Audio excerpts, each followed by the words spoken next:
이번에 레이어 쌈, 리스트리트 IC 피드에서 분석할 딜은 마크 월터 컨소시엄의 LA 레이커스 인수건입니다. 이 보고서는 여러분이 외부에서 접하는 단순한 IM 요약본이 아닙니다. 이것은 이 딜의 실제 무게중심을 해체한 자료입니다.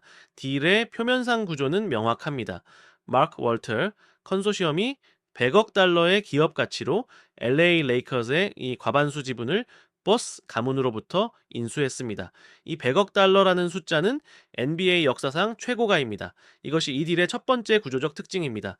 이 밸류에이션은 2025년 추정 영업이익 대비 약 58.8배 수준입니다. 이 멀티플이 어느 정도 수준인지 감을 잡으려면 비교 대상 컴스를 봐야 합니다.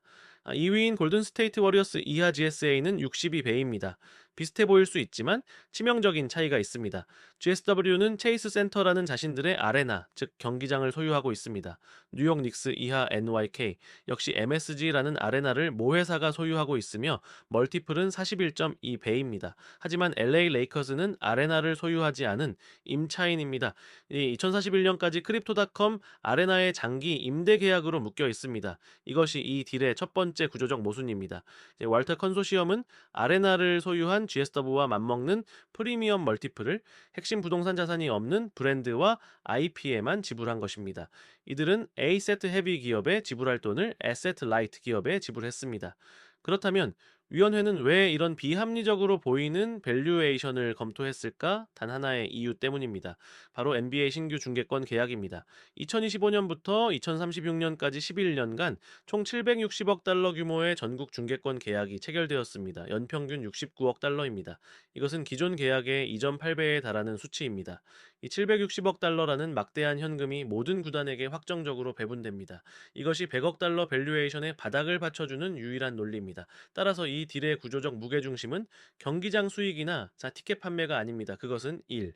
760억 달러의 확정적 리그 수익 배분, 그리고 2. LA라는 핵심 시장의 독점적 브랜드 가치에 대한 극단적인 프리미엄 베팅입니다. 2. 이 딜의 지배 논리, 거버닝 러직에 대해 분석합니다. 이 딜은 왜 이렇게 설계되었는가, 그리고 진짜 리스크는 어디에 숨어 있는가. 혹자는 이 딜을 인수, acquisition라고 부르지만 저희는 이것을 전략적 교착 상태, strategic deadlock이라고 부릅니다. 이 딜의 모든 구조적 문제는 단 하나의 조항으로 귀결됩니다. 바로 지배 구조, governance입니다. 마크 월터는 과반수 지분을 가진 소유주, 오너입니다. 하지만 그는 통제권자 컨트롤러로가 아닙니다. 보고서에 따르면 진이 붙는 지분 대부분을 매각했음에도 불구하고 총재 거버너로서 구단 운영 통제권을 그대로 유지합니다. 자, 월터는 돈을 냈지만 붓가 여전히 농구 운영과 비즈니스 핵심 결정을 내립니다. 이것이 이 딜의 핵심입니다. 소유와 통제의 분리. 이것은 통상적인 사모펀드 투자에서 위험한 구조입니다. 부스의 통제권이 언제까지 유지되는가? 이것이 100억 달러의 향방을 가를 핵심 변수입니다. 하지만 보고서에 따르면 이 기간조차 불명확합니다. 한 보고는 최소 5년이라고 하고 다른 보고는 2030년까지라고 합니다. 이 불확실성 자체가 거대한 리스크입니다. 월터는 왜 이런 구조를 받아들였는가? 2021년 그는 레이커스의 소수 지분 27%를 인수하면서 우선 매수권, Right of First Refusal 또는 ROFR을 확보했습니다.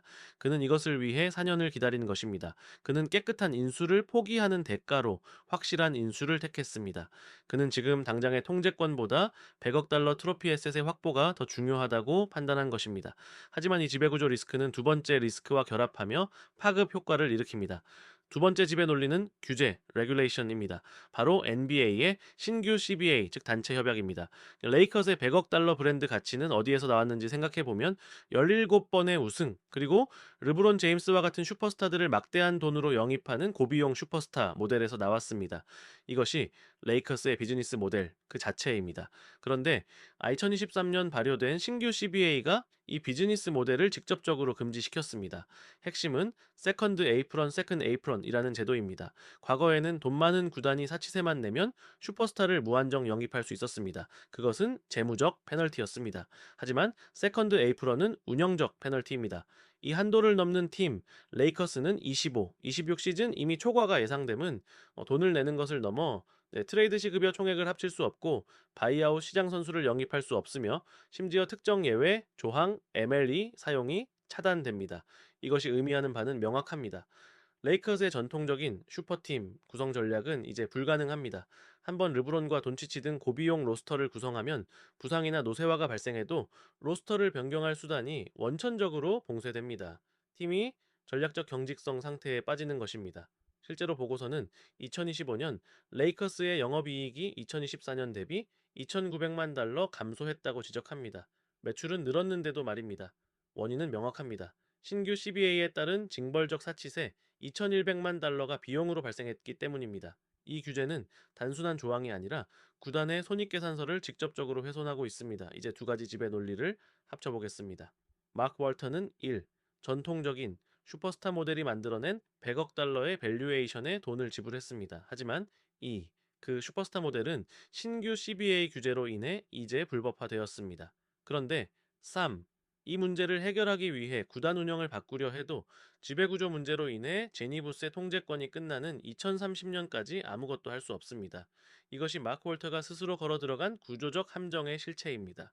그의 유일한 희망은 760억 달러 미디어 계약이라는 거대한 산업 순풍이 이 모든 지배구조 마찰과 규제 비용을 압도할 만큼 강력하기를 바라는 것뿐입니다. 이것은 10년 이상의 장기 보유를 강제하는 가치 투자가 아닌 브랜드 수집에 가까운 딜입니다. 세 번째, 신디케이트 애플리케이션 모듈. 여러분이 만약 자신만의 마이크로 GP나 딜 플랫폼을 설계한다면 이 레이커스 딜에서 세 가지 구조, 설계 언어를 추출해야 합니다. 첫째, 소유권이 아닌 통제권을 설계하십시오. 마크 월텔의 실수는 100억 달러를 지불하고도 통제권을 가져오지 못한 것입니다. 하지만 그의 유일하게 영리했던 점은 2021년에 우선 매수권 ROFR이라는 구조적 권리를 확보한 것입니다. 여러분이 소수 지분으로 딜에 참여할 때 단순한 지분율에 집중하지 마십시오.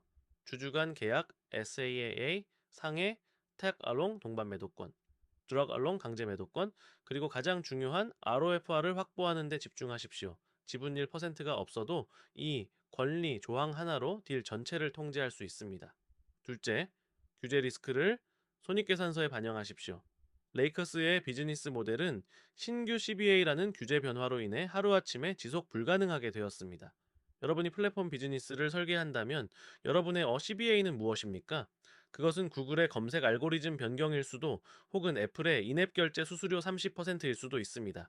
이 외부 규제를 단순한 리스크가 아닌 확정적 비용으로 모델에 반영해야 합니다. 레이커스가 2,100만 달러의 사치세를 부담했듯이 말입니다. 여러분의 모델이 이 비용을 감당할 수 없다면 그 비즈니스 모델은 이미 실패한 것입니다. 셋째, 자산 경량화 요 에이셋 라이트의 함정을 이해하십시오. 레이커스는 아레나를 소유하지 않은 임차인입니다. 그들은 2041년까지 에이지라는 아레나 소유주에게 종속됩니다. 그럼에도 불구하고 그들은 아레나 소유주와 동일한 밸류에이션을 지불했습니다. 여러분이 플랫폼이라는 이름의 에세트 라이트 모델을 만들 때 여러분은 GSW처럼 자체 아레나 보유가 되고 있습니까? 아니면 레이커스처럼 A에게 임차되고 있습니까?